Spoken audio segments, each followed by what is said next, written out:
Shalom, shalom, shalom, mes bien-aimés chers frères et sœurs à travers le monde, soyez bénis, que la grâce et la paix du Seigneur soient avec chacun d'entre vous. Nous bénissons une fois encore le Seigneur notre Dieu, notre roi, notre maître, celui qui nous fait encore la grâce d'être parmi les vivants aujourd'hui. Nous le remercions tous les jours. Nous ne cesserons jamais de le remercier pour chaque chose qu'il fait dans nos vies. En tout cas, vous, mes frères et sœurs à travers le monde, j'espère que comme moi, vous avez une parfaite santé, une santé de fer. Je l'espère pour vous. Je crois que chacun d'entre vous se porte mieux. En tout cas, quant à moi et à ma famille, nous allons bien. Je profite de cette occasion pour vous saluer, vous, mes sœurs et frères, qui vivez en Afrique, dans certaines régions de l'Afrique. D'autres, vous vivez en Europe. D'autres, vous vivez en Australie. D'autres, vous vivez aux États-Unis et ainsi de suite. Je vous salue. En tout cas, vous qui êtes au Canada, vous qui êtes aux États-Unis, vous qui êtes au Gabon, en Afrique du Sud, en Angola, vous qui êtes dans les deux Congos, Congo-Kinshasa, Congo-Brazzaville, vous qui êtes au Togo, à Lomé, vous qui êtes en Côte d'Ivoire, vous qui êtes également en Algérie, au Maroc, en Tunisie, il y en a encore, nous avons des frères également aussi en Allemagne, comme je reçois souvent vos encouragements, je vous souhaite vraiment que Dieu nous fasse grandir tous ensemble. En tout cas, je n'oublie pas, vous qui êtes en Nouvelle-Calédonie, vous qui êtes en Nouvelle-Calédonie, en Guyane, en Martinique, en Guadeloupe, je ne vous oublie pas également. Et je n'oublie pas ceux qui sont en France, ceux qui sont en Belgique, ceux qui sont en Hollande, ceux qui sont même en Autriche. Nous avons un frère, que le Seigneur vous bénisse abondamment. Je ne peux pas citer tous les pays, mais vous savez que je vous porte dans mon cœur.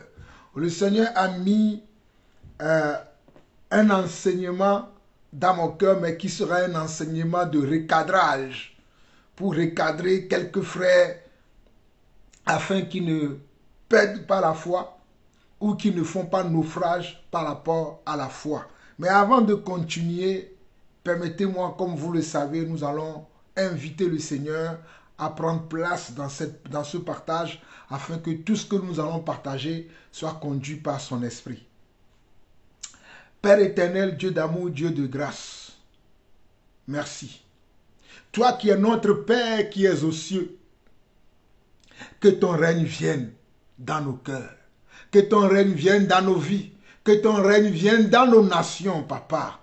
Seigneur, sans ton règne, nous allons à la dérive. Sans ton règne, nous sommes perdus. Sans ton règne, nous sommes voués, Seigneur Dieu, à l'échec. Voilà pourquoi, Père, nous demandons encore ton règne dans nos cœurs. Nous demandons encore ton règne dans nos vies. Nous demandons encore ton règne dans nos églises, Papa. Seigneur, tu ne règnes plus dans nos assemblées. Ta volonté n'est plus dans nos assemblées, Papa. Oh Seigneur notre Dieu. Oh, dans cette prière sacerdotale que tu nous as montrée et que tu nous as donnée. Tu as dit, quand vous priez, dites à votre Père qui est aux cieux, que ton règne vienne et que ta volonté soit faite sur la terre comme elle est faite au ciel, Papa. C'est ainsi que, Seigneur Dieu, moi je prie aussi aujourd'hui que ta volonté puisse inonder nos cœurs, Papa. Que ta volonté puisse inonder nos vies. Que ta volonté puisse inonder nos églises, Papa. Que ta volonté puisse inonder, Seigneur Dieu, ceux-là qui sont les envoyés que tu as envoyés dans ce monde, afin qu'ils prêchent la bonne nouvelle, afin que les âmes puissent venir à toi. Papa, je vois dans beaucoup d'assemblées que tes volontés ne sont plus. Je vois dans la vie de beaucoup de frères que tes volontés n'y sont plus. Je vois que dans nos vies, Papa, nous avons fait disparaître tes volontés au profit de nos propres volontés, au profit de nos traditions, Papa. Mais ce matin encore, Éternel mon Dieu, je t'en supplie. Je te demande pardon pour ton église. Et je prie au nom de Jésus que tu nous fasses grâce afin que ta volonté, tes volontés et que ton règne, Papa, revienne, Seigneur Dieu, dans nos cœurs, revienne dans nos vies, revienne, Seigneur Dieu, dans ton église. Éternel mon Dieu, je m'apprête à partager ce message que tu as mis dans mon cœur, Papa, afin de réveiller quelques-uns qui dorment parmi nous, Papa. Que ta volonté soit faite et que toi seul tu sois glorifié, élevé au nom puissant et majestueux de notre Seigneur Jésus-Christ. Nous avons ainsi prié. Amen. Alors, mes bien-aimés chers frères et sœurs, pour ceux qui ne me connaissent pas, je suis l'apôtre Jean-Paul Laosson, serviteur de Dieu, vivant et résident ici à Paris, en France, en région parisienne, en France. Alors, mes bien-aimés chers frères et sœurs, il y a quelques jours, j'étais en train de scroller sur TikTok et j'ai vu plein de vidéos dont j'ai fait certaines captures dont je vais vous montrer aujourd'hui.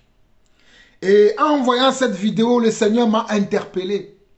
Ou bien en voyant certaines de ces vidéos, le Seigneur m'a interpellé parce que nous avons toujours l'habitude de parler, de partager ce que le Seigneur nous a enseigné concernant la saine doctrine. Ce que le Seigneur nous a enseigné concernant la saine doctrine. Et pour ce faire, je vais lire un verset rapidement, un petit verset, pour que vous puissiez comprendre que nous sommes là pour parler des choses qui sont conformes à la saine doctrine. Dans Tite 2, le verset 1, Tite 2, le verset 1, Tite, chapitre 2, le verset 1 dit, « Pour toi, dis les choses qui sont conformes à la saine doctrine. » Je ne vais pas aller loin. Tite nous dit que pour nous qui sommes les enfants de Dieu, qui sommes les envoyés de Dieu véritables, nous devons dire les choses qui sont conformes à la saine doctrine. Même si le monde va à la dérive, même si les serviteurs de Dieu de nos jours, la plupart d'entre eux, ont fait naufrage par rapport à la foi, il faut quand même que certains d'entre nous, nous puissions continuer à dire ce qui est conforme à la saine doctrine. Et pour ne pas vous garder trop longtemps, je vais vous montrer un de mes frères qui dit la même chose. Tellement glorieuse avant le retour de Christ. Non, tu ne m'as pas suivi. Tu ne m'as pas suivi. Peut-être que c'est ta pauvreté qui retarde la venue de Christ. Peut-être que c'est la pauvreté de l'église qui retarde la venue de Christ. Parce que l'église que le Seigneur va venir chercher est une église glorieuse. Il faut que ton banquier voit la gloire de Dieu. Il faut que tes parents voient la gloire de Dieu. Il faut que tes amis voient la gloire de Dieu. Quelqu'un me comprend ici? Aujourd'hui, je vais faire de la dénonciation à l'ancienne, comme vous avez l'habitude de faire. Je ne sais pas si vous mesurez la gravité en fait de ce genre de propos-là. Est-ce qu'on a besoin ici de vous dire que ce n'est pas le Saint-Esprit qui parle? Est-ce qu'on a besoin de vous dire que ce n'est pas l'Esprit de Dieu qui est en train de parler, mais que c'est l'esprit du diable, l'esprit du malin, Satan lui-même qui est en train de parler au travers de la bouche de son serviteur, au travers de la bouche de celui-là qui pense être serviteur du Seigneur Jésus-Christ, alors que c'est un serviteur de Baal, un serviteur de Satan? Est-ce qu'on a besoin de vous le dire? Quelqu'un qui est en train de vous dire que c'est votre pauvreté qui retarde le retour du Seigneur Jésus-Christ. Quelqu'un qui est en train de vous dire que c'est le fait que vous n'ayez pas l'argent, que vous ne soyez pas prospère selon les standards des êtres humains qui fait que le Seigneur Jésus-Christ ne revient pas. Je ne sais pas si vous mesurez la gravité de ces propos en fait. Mais cela ne nous étonne guère. Pourquoi? Parce que nous savons déjà, ils sont dans cette dynamique-là de ce qu'on appelle l'évangile de la prospérité que nous décrions ici tout le temps sur notre chaîne. Cet évangile-là qui dit que le Seigneur Jésus-Christ est mort pour que vous soyez riches, pour que vous soyez prospères, pour que vous ayez des maisons, des voitures, tout ça. Ce pasteur-là, d'ailleurs, a dit qu'il peut vous rendre riche en 3 jours. Hein. Et à chaque fois que vous faites votre offrande, s'il vous plaît, marquez riche en 3 jours. Nous portons une onction qui va vous rendre riche. Amen. Nous portons une onction qui vous rendra riche et millionnaire. Il est dans cette dynamique-là. Et il est en train de prêcher dans l'église-là même de celui aussi qui se dit être serviteur du Seigneur Jésus-Christ, mais c'est la même mouvance en fait des serviteurs de Satan. Celui-là même qui a dit en fait que votre salut est incomplet parce que vous n'êtes pas riche. La richesse révélera mieux ta rédemption et le salut. En d'autres termes, le salut est incomplet quand l'évidence, la manifestation de la richesse n'est pas encore arrivée. Le salut que le Seigneur Jésus-Christ a eu au travers de son sang, au travers de son sacrifice, au travers de ce qu'il a fait pour nous par son amour, tout ce qu'il a fait, l'humiliation qu'il a subie, et à la croix, il dit tout est accompli. Le Seigneur a dit tout est accompli, mais lui vient dire que non, votre salut est incomplet parce que vous n'êtes pas devenu riche, parce que vous n'êtes pas devenu prospère selon les standards des êtres humains. Frère, j'aimerais vous dire, aujourd'hui, la balle est dans votre camp. Nous avons fait énormément de vidéos. Nous avons montré, nous avons expliqué, nous avons montré les Écritures pour vous démontrer que ces personnes ne servent pas Jésus-Christ, mais ils servent leur ventre. Nous avons montré cela. Nous avons montré même les prophéties de l'apôtre Paul, où il dit que dans les derniers temps, les gens se détourneront de la vérité pour écouter des fables. Ayant la démangeaison d'entendre des choses agréables, ils se donneront une foule de docteurs selon leurs propres désirs. Nous vous avons expliqué tout cela. La balle est dans votre camp. Est-ce que vous décidez de choisir le Seigneur Jésus-Christ, son véritable évangile? Il dit que vous aurez des tribulations dans le monde, vous aurez de l'adversité, mais prenez courage parce que j'ai vaincu le monde.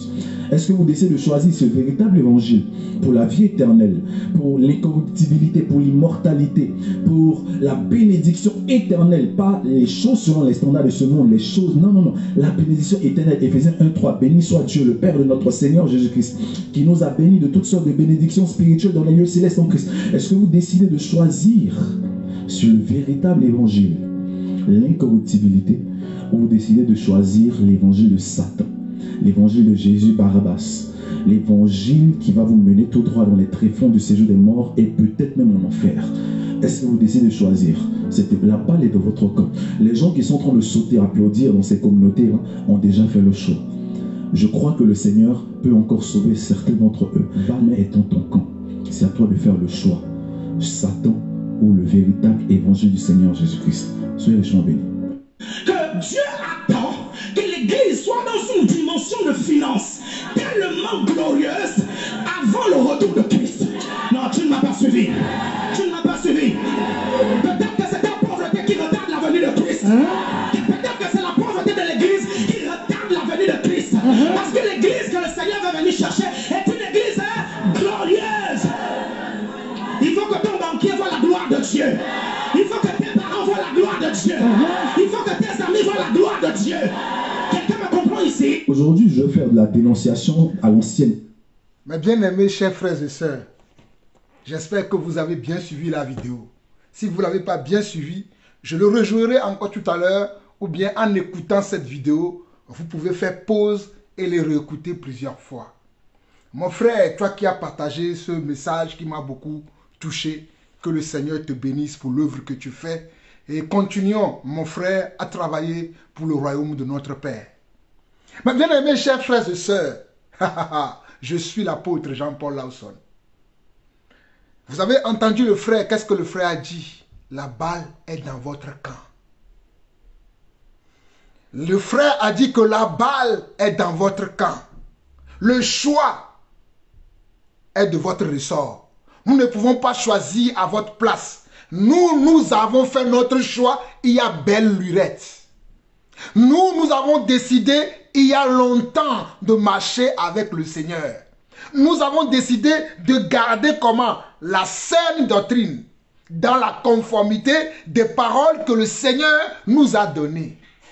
Mais bien aimés chers frères et sœurs, c'est vrai, il n'est pas étonnant que ces choses se passent. Mais ce qui me désole le plus, c'est que je vois certaines personnes qui sont attirées par ces messages aujourd'hui, qui sont attirés par ces prédicateurs aujourd'hui. Et quand nous enseignons la vérité, c'est eux qui viennent faire des commentaires dans nos enseignements. C'est eux qui viennent nous critiquer. C'est eux qui viennent nous dire que c'est nous qui sommes dans le faux.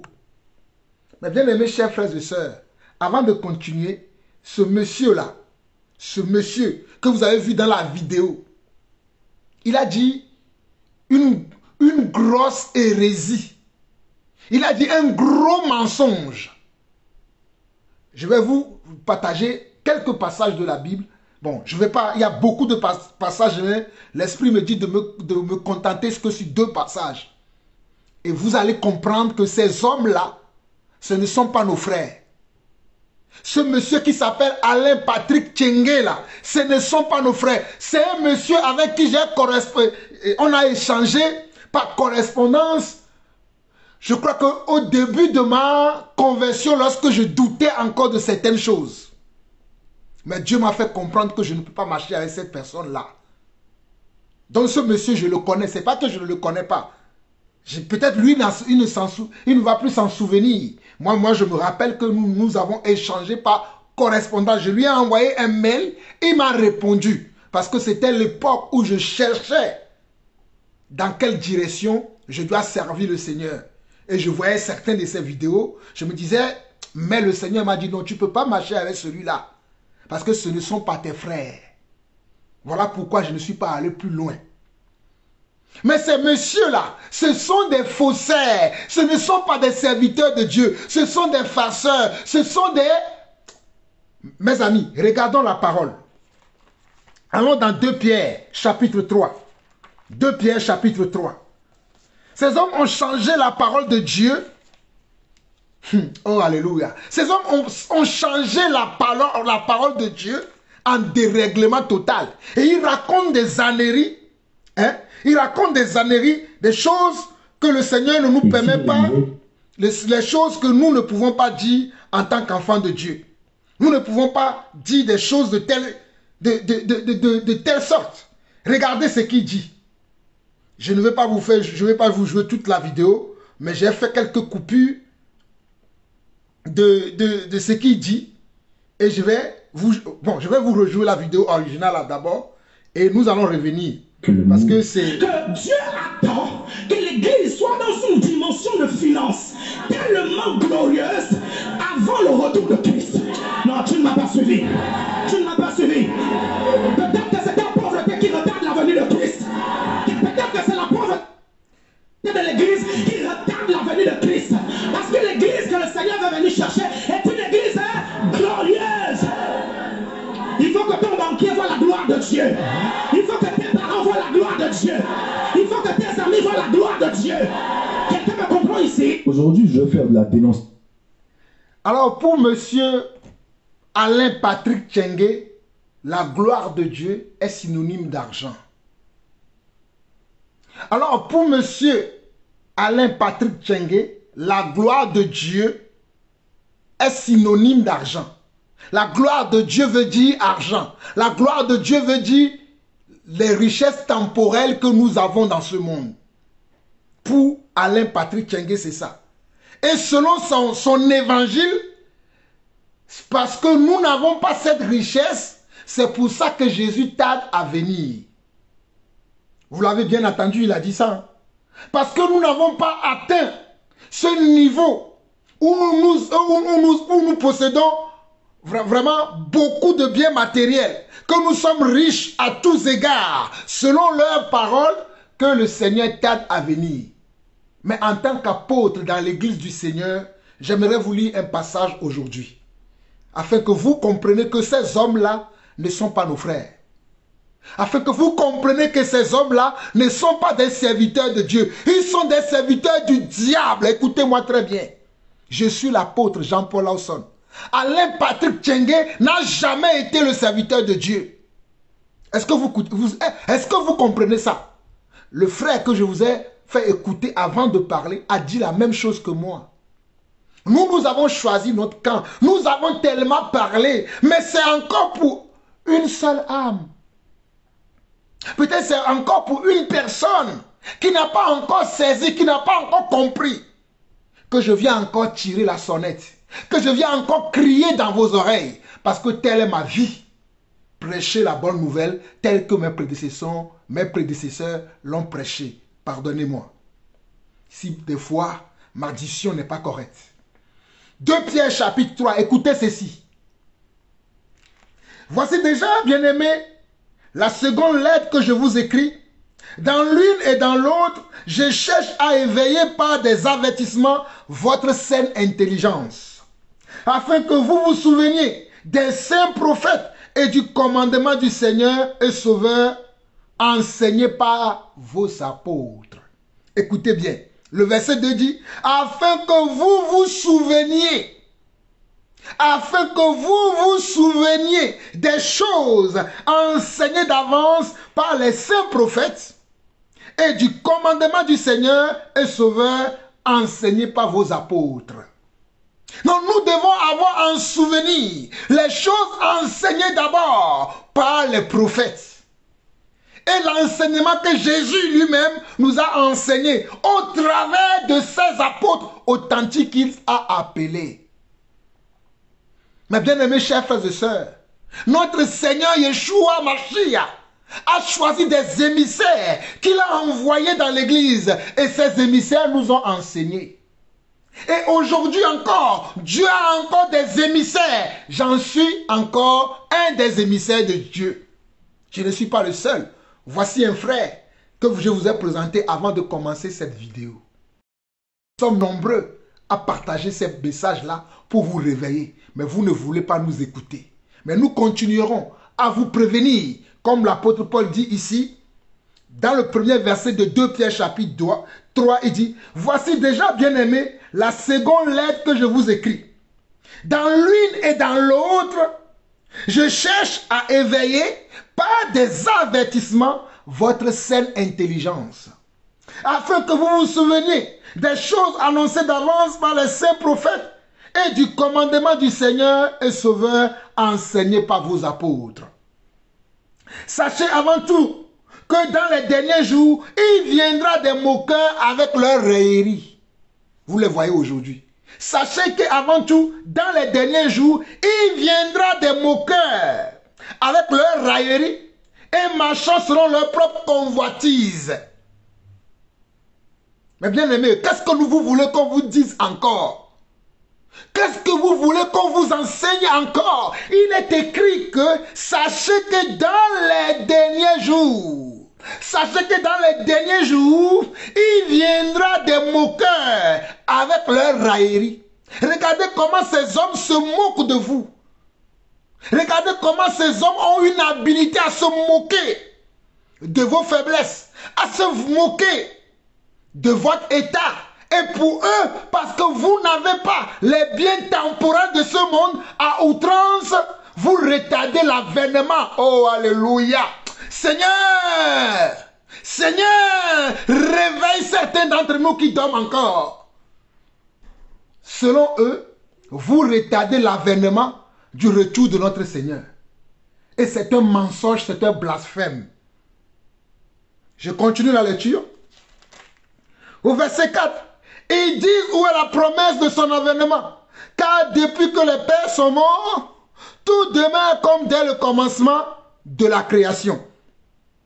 Ils veulent ignorer en effet que deux cieux existaient autrefois par la parole de Dieu, ainsi qu'une terre tirée de l'eau et formée au moyen de l'eau, et que par ces choses, le monde alors périt, submergé par l'eau. Mais par la même parole, les cieux et la terre d'à présent sont gardés et réservés pour le feu, pour le jour du jugement et de la ruine des hommes impies. Verset 8, écoutez bien, ouvrez grandement vos oreilles et allez donner une correction à ce monsieur. Mais il y a une chose, bien-aimée, que vous ne devez pas ignorer, c'est que devant le Seigneur, un jour est comme 1000 ans et 1000 ans sont comme un jour. Verset 9, écoutez, ouvrez. Le Seigneur ne tarde pas dans l'accomplissement de la promesse.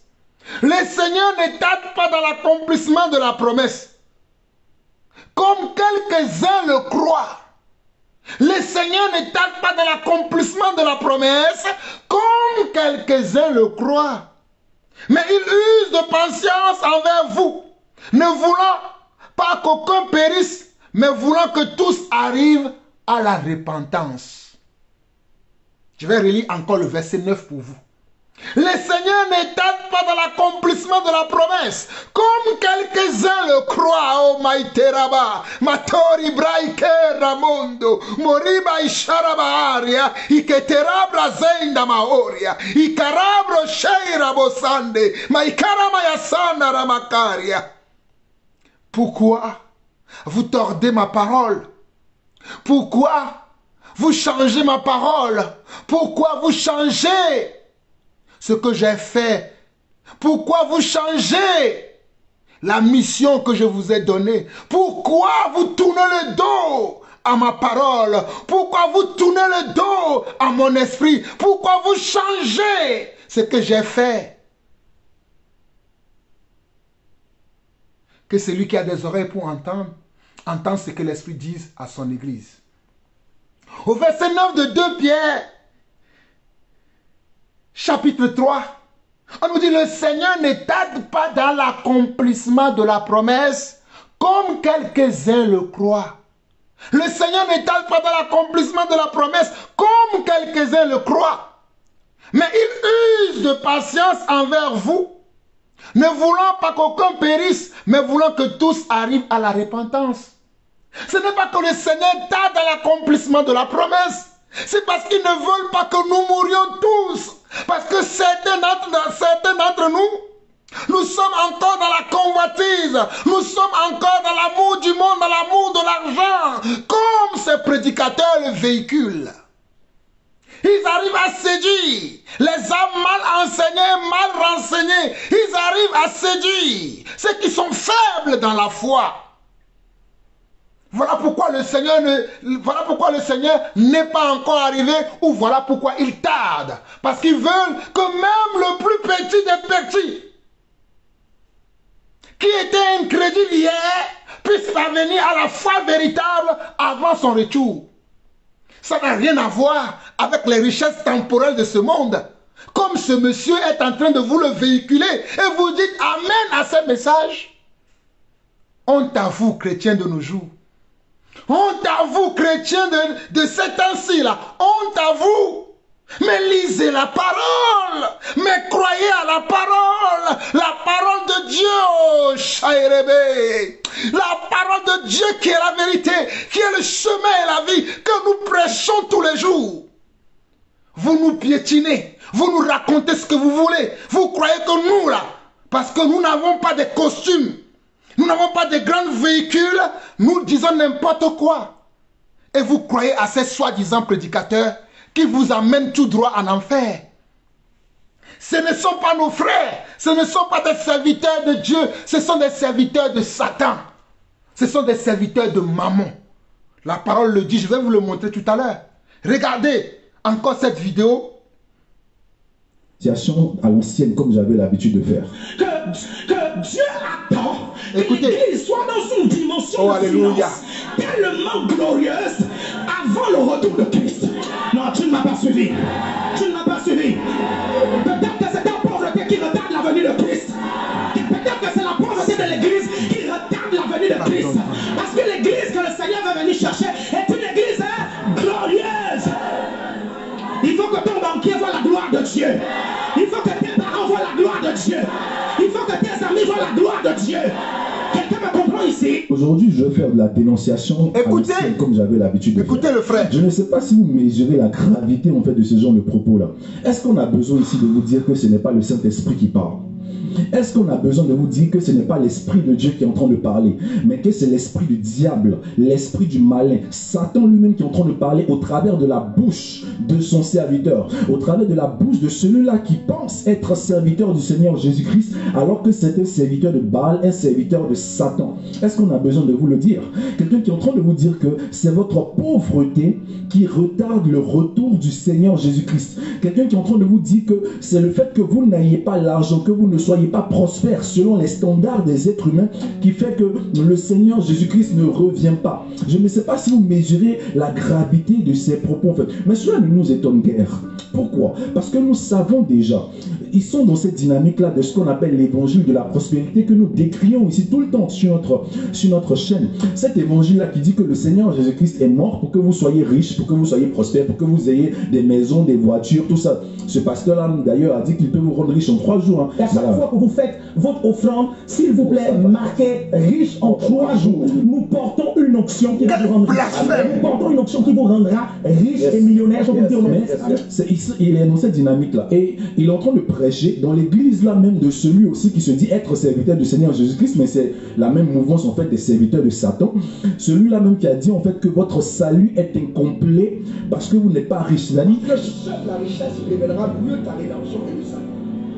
Écoutez. En d'autres termes, le salut est incomplet quand l'évidence, la manifestation de la richesse n'est pas encore arrivée. Le salut que le Seigneur Jésus-Christ a eu au travers de son sang, au travers de son sacrifice, au travers de ce qu'il a fait pour nous par son amour, tout ce qu'il a fait, l'humiliation qu'il a subie, et à la croix, il dit tout est accompli. Le Seigneur a dit tout est accompli, mais lui vient dire que non, votre salut est incomplet parce que vous n'êtes pas devenu riche, parce que vous n'êtes pas devenu prospère selon les standards des êtres humains.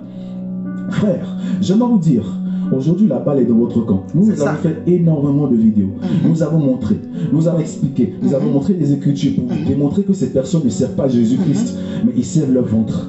Nous avons montré cela. Nous avons montré les prophéties de l'apôtre Paul, où il dit que dans les derniers temps, les gens se détourneront de la vérité pour écouter des fables. Ayant la démangeaison d'entendre des choses agréables, ils se donneront une foule de docteurs selon leurs propres désirs. Nous vous avons expliqué tout cela. La balle est dans votre camp. Est-ce que vous décidez de choisir le Seigneur Jésus-Christ, son véritable évangile? Il dit que vous aurez des tribulations dans le monde, vous aurez de l'adversité, mais prenez courage parce que j'ai vaincu le monde. Est-ce que vous décidez de choisir ce véritable évangile pour la vie éternelle, pour l'incorruptibilité, pour l'immortalité, pour la bénédiction éternelle, pas les choses selon les standards de ce monde, les choses, non, non, non, la bénédiction éternelle. Éphésiens 1:3, béni soit Dieu, le Père de notre Seigneur Jésus-Christ, qui nous a bénis de toutes sortes de bénédictions spirituelles dans les lieux célestes en Christ. Est-ce que vous décidez de choisir ce véritable évangile, l'incorruptibilité, ou vous décidez de choisir l'évangile de Satan, l'évangile de Jésus Barabbas, l'évangile qui va vous mener tout droit dans les tréfonds du séjour des morts et peut-être même en enfer?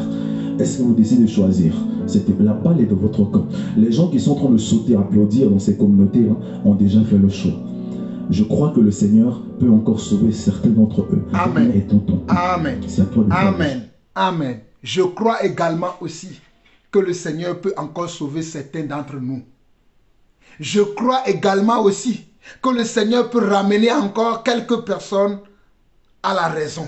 Je crois également aussi que le Seigneur peut encore amener certaines personnes à comprendre la valeur de sa parole, la vérité de sa parole. Voilà pourquoi je m'égosille encore. Voilà pourquoi vous me voyez dans tous ces états, afin de retirer encore quelques âmes des mains des voleurs.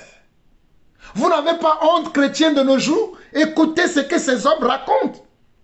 Je vais vous jouer une autre vidéo. Je vais vous jouer sa vidéo de... Regardez. Regardez. S'il vous plaît, marquez riche en 3 jours. Nous portons une onction qui va vous rendre riche. Amen. Nous portons une onction qui vous rendra riche et millionnaire. Je vais dire il dit que il porte une onction qui peut vous rendre riche en 3 jours. Mais si tel est le cas que lui il est capable, lui peut rendre les gens riches en 3 jours juste avec une onction, pourquoi s'égosillent-ils encore dans leurs églises pour réclamer de l'argent à leurs fidèles?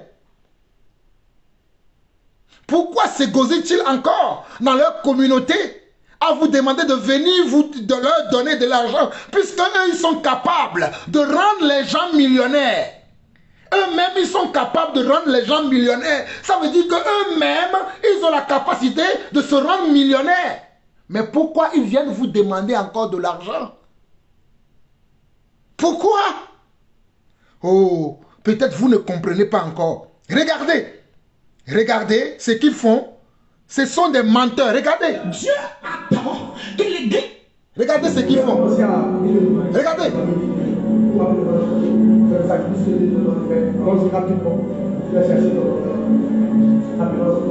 Viens chercher ton enveloppe rapidement.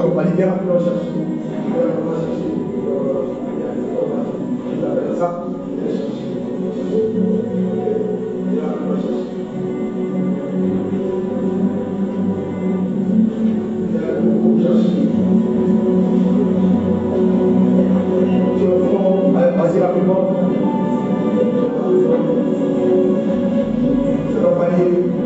Viens chercher. Ok, c'est sûr, chien, c'est sûr, je dois apporter.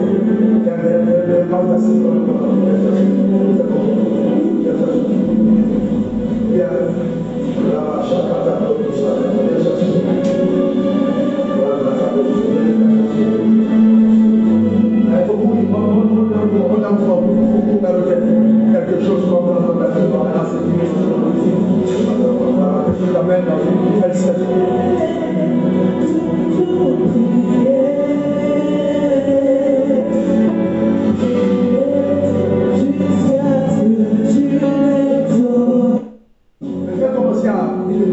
Regardez.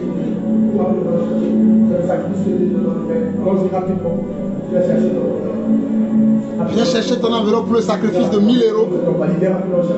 Viens rapidement. C'est ce qu'il dit. Hein? Écoutez-les.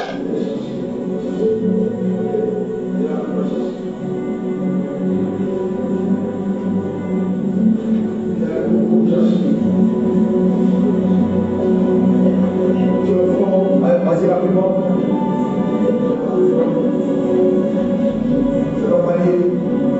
chercher. Ok, c'est sûr, chaise, je dois apporter. Vous voyez comment il est content? Il est très content parce qu'il a réussi à vous baratiner. Il a réussi à vous tromper. Il a réussi à faire de vous ses ouailles. Il a réussi à faire de vous des vaches à traire. Et il est content. Il est heureux. Regardez-le. Il donne même les enveloppes aux malades. Waouh! Mes frères et sœurs, est-ce que vous voyez ces choses? N'êtes-vous pas indigné en regardant ces choses? N'êtes-vous pas indigné?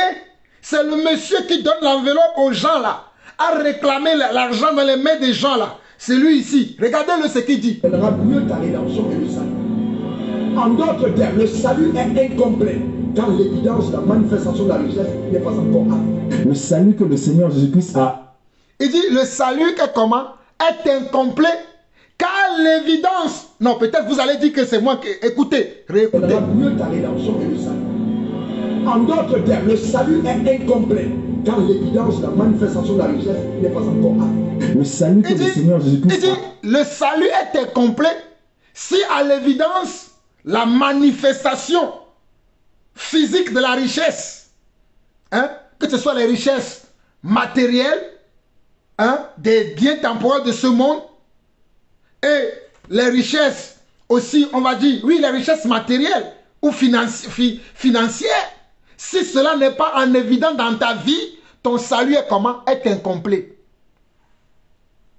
Ce monsieur que vous avez vu distribuer les enveloppes, c'est lui qui prend ce message-là, qui dit que le salut que Jésus nous a donné est incomplet si nous ne sommes pas riches. Oh! Et le pauvre Lazare qui est allé dans le sein d'Abraham, qu'avait-il?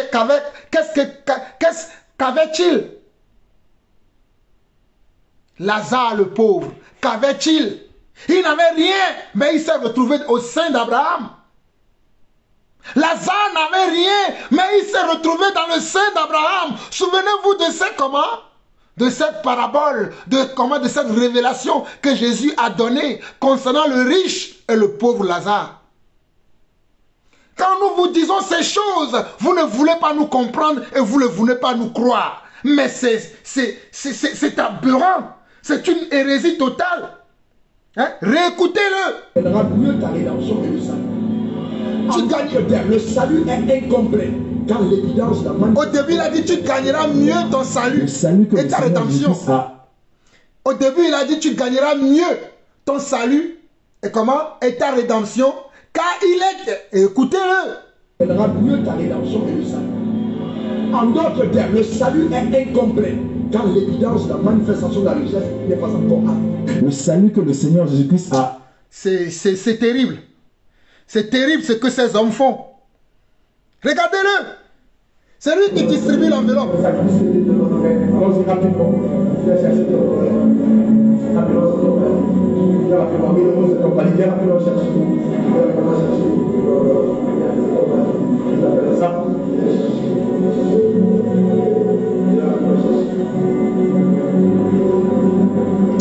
Mes bien-aimés, chers frères et sœurs, c'est ainsi que ces hommes vous manipulent.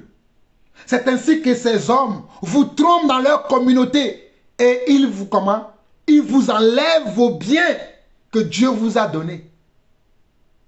Regardez, ils disent hein, qu'ils peuvent rendre les gens comment? Riches en 3 jours. Peut-être vous allez dire que réécoutez-le une dernière fois. Je ne l'ai pas inventé.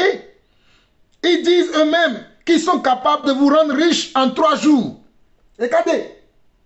S'il vous plaît, marquez riche en 3 jours. Nous portons une option qui va vous rendre riche. Amen. Nous portons une option qui vous rendra riche et millionnaire. Je vais vous dire. Il dit, nous portons une onction.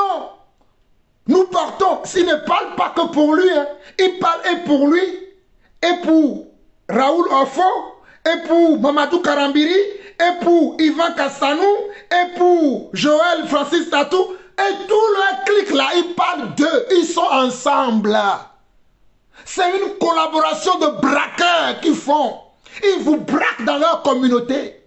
Toutes les fois où vous allez dans leur communauté, ils sont en train de vous baratiner. Ils sont en train de vous séduire par tous les moyens possibles que le diable les a donnés.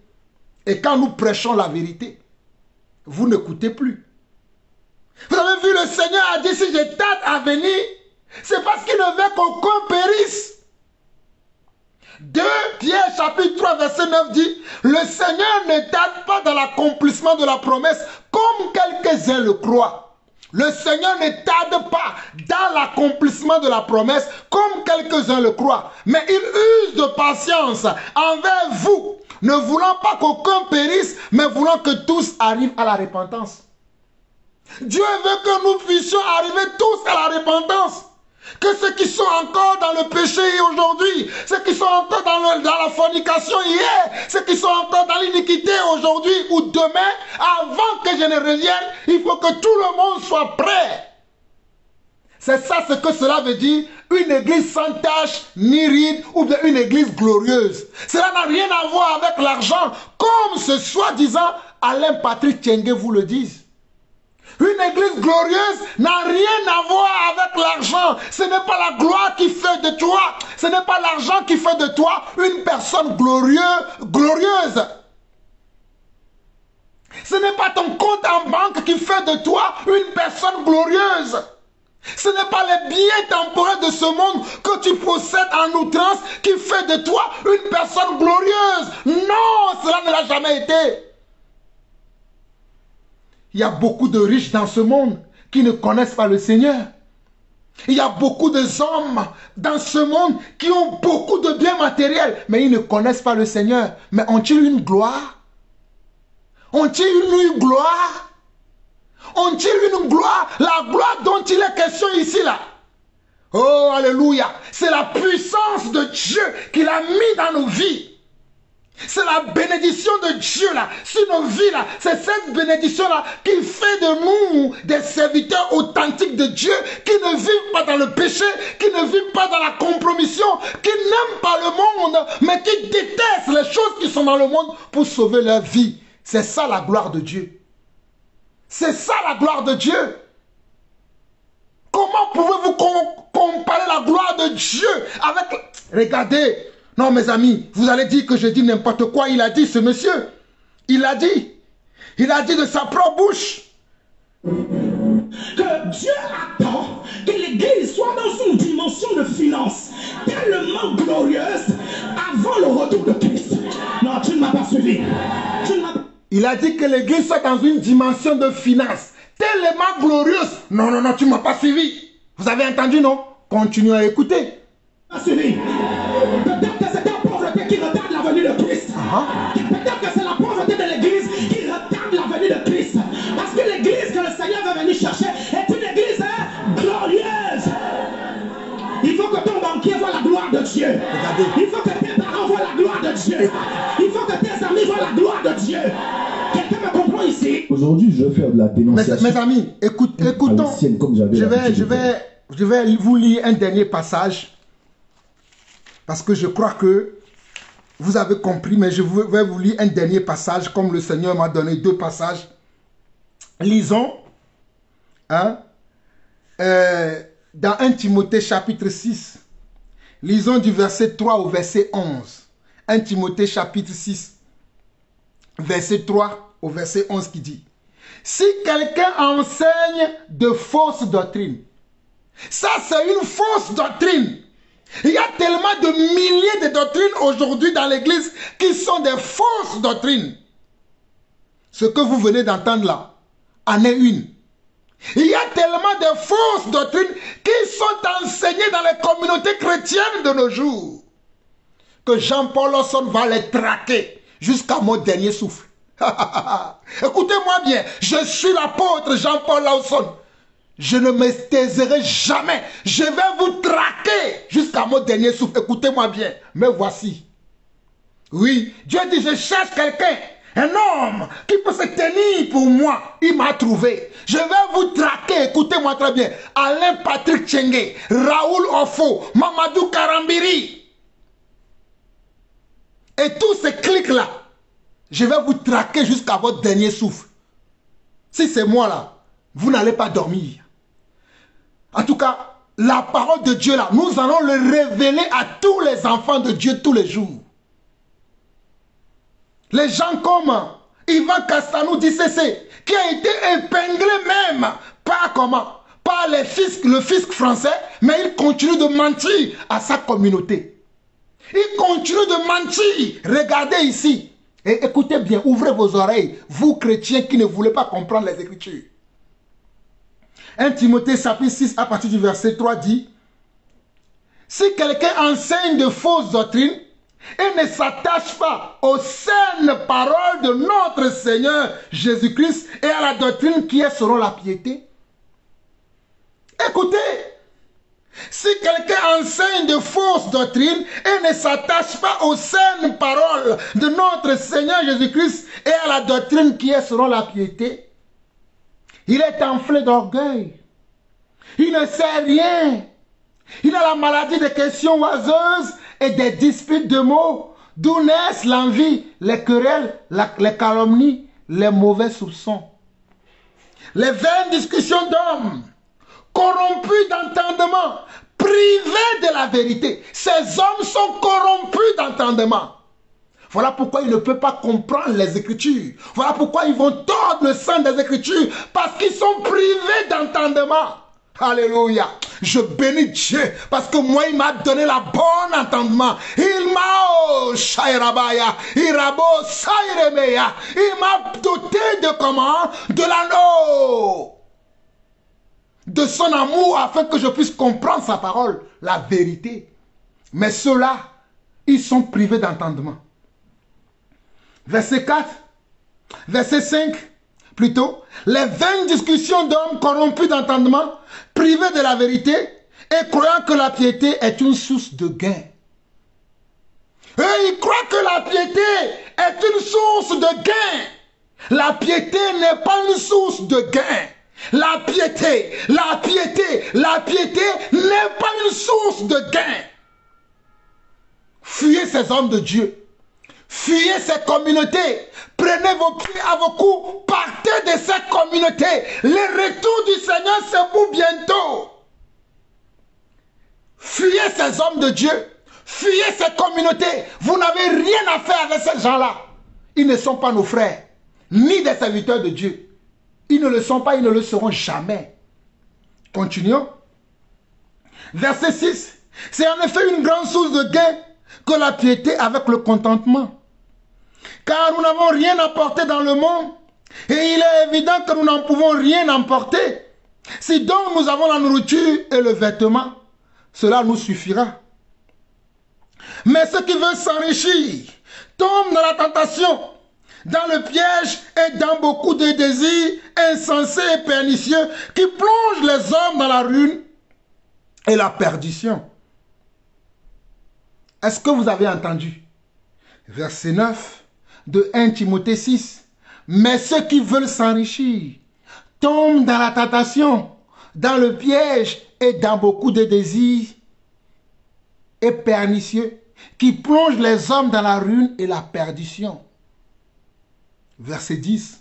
Car l'amour de l'argent est une racine de tous les maux, et quelques-uns en étant possédés se sont égarés loin de la foi et se sont jetés eux-mêmes dans bien des tourments.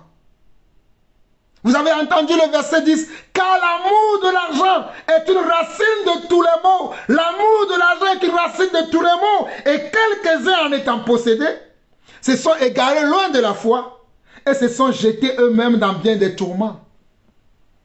Oh, verset 11. Pour toi, homme de Dieu, alléluia. Verset 11, pour toi, homme de Dieu, fuis ces choses et recherche la justice, la piété, la foi, l'amour, la patience, la douceur. Et regardez ce que la parole de Dieu déclare. Est-ce que ces hommes-là fuient ces choses? Est-ce qu'ils fuient ces choses, ces hommes-là? Ou plutôt comment? Ils vous excitent et vous incitent à chercher ces choses comme eux-mêmes le font. Ces hommes que vous suivez, ces hommes que vous adulez, ces hommes que vous croyez qu'ils sont des serviteurs de Dieu là, ils vous amènent tout droit en enfer. Parce qu'eux-mêmes, ils ne vont pas dans la demeure que Dieu a préparée pour nous. Alors, ils sont obligés, eux aussi, de gagner quelques âmes pour leur maître pour lequel ils travaillent. Et leur maître, c'est le serpent ancien. C'est le dragon, celui qu'on appelle encore le séducteur. C'est là leur maître. C'est lui qui est leur maître. Regardez verset 11 de 1 Timothée 6. Pour toi, homme de Dieu, fuis ces choses et recherche la justice, la piété, la foi, l'amour, la patience, la douceur. Combat le bon combat de la foi. Saisis la vie éternelle à laquelle tu as été appelé et pour laquelle tu as fait une belle confession en présence d'un grand nombre de témoins. La vie éternelle pour laquelle nous avons été appelés et pour laquelle nous faisons une belle confession tous les jours, comme je le fais tous les jours sur mes chaînes. Oh, que le Seigneur soit béni. Verset 13. Je te recommande devant Dieu qui donne la vie à toutes choses et devant Jésus-Christ qui fit une belle confession devant Ponce Pilate, de garder le commandement. De garder le commandement et de vivre sans tâche, sans reproche, jusqu'à l'apparition de notre Seigneur Jésus-Christ. Voilà ce à quoi vous devez vous atteler. Quand Dieu dit que je vais venir chercher une église glorieuse, c'est une église sans tâche. C'est une église qui ne vit pas dans les apparences. C'est une église qui ne court pas derrière les biens de ce monde. C'est une église qui ne vole pas les gens, qui ne demande pas, qui ne donne pas des enveloppes, qui ne distribue pas des enveloppes dans les cultes, à dépouiller ses frères et sœurs. Voilà ces hommes-là que vous adulez, que vous appelez des puissants serviteurs de Dieu. Mon œil. Ceux-là peuvent être des puissants serviteurs de Dieu. Ce sont des braqueurs spirituels, écoutez-moi très bien. Ce sont des voleurs. Raoul Ofo est un voleur. Patrick Alain Tchengue est un voleur. Yvan Castanou est un voleur. Joël Francis Tatou est un voleur. Mamadou Karambiri est un voleur. Et tout leur club là, leur clique là, ce sont des voleurs et des braqueurs spirituels. Je vous le dis. Ce sont des voleurs, ce sont des menteurs, ce sont des gens qui ont fait naufrage par rapport à la foi. Voilà pourquoi ils vous braquent dans leur communauté. Ils changent la parole de Dieu, ils tordent les Écritures pour leur propre ruine. Et vous qui les suivez aussi, vous allez dans la même ruine qu'eux. Sinon, regardez le verset 17 qui dit quoi? Le verset 17 recommande aux riches du présent siècle de ne pas être orgueilleux et de ne pas mettre leur espérance dans des richesses incertaines, mais de la mettre en Dieu qui nous donne avec abondance toutes choses pour que nous en jouissions. Vous qui mettez comment? Votre confiance dans les richesses. À telle enseigne qu'on vous dit que si vous êtes pauvre, votre salut est incomplet. Oh, quel évangile blasphématoire! Quel évangile venu tout droit de l'enfer! Je vous ai parlé tout à l'heure du pauvre Lazare. Était-il riche? Mais il s'est retrouvé dans le sein d'Abraham. Le voleur à la croix que Jésus a sauvé, était-il riche? D'ailleurs, il est parti, comment? Il est parti sans rien parce qu'il avait été crucifié ce jour-là. Était-il riche? Mais quel évangile vous suivez? Mais quels sont ces pasteurs, ces faux apôtres, ces faux prophètes, ces faux évangélistes que vous écoutez? Réveillez-vous enfin, chrétiens. Réveillez-vous. Libérez maintenant vos âmes de ces hommes. Libérez vos âmes. Libérez vos âmes. Vous pouvez le faire. Croyez à la vérité. 1 Timothée 6, verset 17 qui dit: recommande aux riches du présent siècle de ne pas être orgueilleux et de ne pas mettre leur espérance dans des richesses incertaines, mais de la mettre en Dieu qui nous donne avec abondance toutes choses pour que nous en jouissions. Recommande-leur de faire du bien, d'être riches en bonne œuvre, d'avoir de la libéralité et de la générosité que ces hommes ne connaissent pas. Ces hommes ne connaissent pas ces choses. Ces hommes ne connaissent pas ces choses. Regardez, Regardez comment ces gens mentent aux gens. Regardez. Regardez. Écoutez, regardez. Je ne sais pas si... Il avait un cancer. Et quand il est venu dans l'église, j'ai prié pour lui et il a été guéri. Instantanément. Quelqu'un me comprend ici. Il est reparti à l'hôpital, les médecins ont remarqué que le cancer avait disparu. Et avant qu'il ne tombe malade, il m'a donné une voiture. Et quand il m'a donné une voiture, j'ai roulé dans cette voiture, tout ça. Après, quand il a été guéri, j'ai été transporté en esprit. Donc Dieu m'a transporté et j'ai vu une conversation entre lui et sa femme. Et il était en train de dire, regarde l'état dans lequel il a mis la voiture. Il a commencé à me critiquer. Et quand je suis sorti de là, je me suis dit, ça c'est quoi? Et mon téléphone a sonné et il m'a dit, est-ce que tu peux venir me rendre ma voiture? Je lui ai dit, ok, il n'y a pas de problème. Je lui ai rendu la voiture. Un mois plus tard, il m'a appelé pour me dire que le cancer est revenu. Et il est mort. Oh là là, il avait un cancer. Et quand il est venu dans l'église, j'ai prié pour lui et il a été guéri. Instantanément. Quelqu'un me comprend ici. Il est reparti à l'hôpital, les médecins ont remarqué que le cancer avait disparu. Et avant qu'il ne tombe malade, il m'a donné une voiture. Et quand il m'a donné une voiture, j'ai roulé dans cette voiture, tout ça. Après, quand il a été guéri, j'ai été transporté en esprit. Donc Dieu m'a transporté et j'ai vu une conversation entre lui et sa femme. Et il était en train de dire, regarde l'état dans lequel il a mis la voiture. Il a commencé à me critiquer. Et quand je suis sorti de là, je me suis dit, ça c'est quoi? Et mon téléphone a sonné et il m'a dit, est-ce que tu peux venir me rendre ma voiture? Je lui ai dit, ok, il n'y a pas de problème. Je lui ai rendu la voiture. Un mois plus tard, il m'a appelé pour me dire que le cancer est revenu. Vous voyez comment ces hommes manipulent les gens?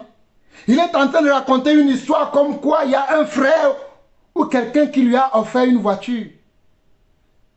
Et que cette personne qui lui a offert une voiture s'est rendu compte après que cet homme l'a manipulé pour qu'il puisse lui donner une voiture. Il ne l'a pas dit. Mais moi, j'ai déduit que la personne qui a réclamé la voiture qu'il lui a donnée, c'est parce que la personne s'est rendu compte que cet homme est un menteur, est un manipulateur, et il a voulu reprendre sa voiture et il a repris.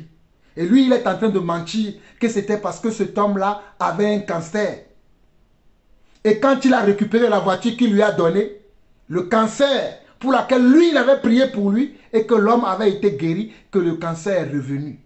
Vous voyez comment ces hommes sont des menteurs, des manipulateurs?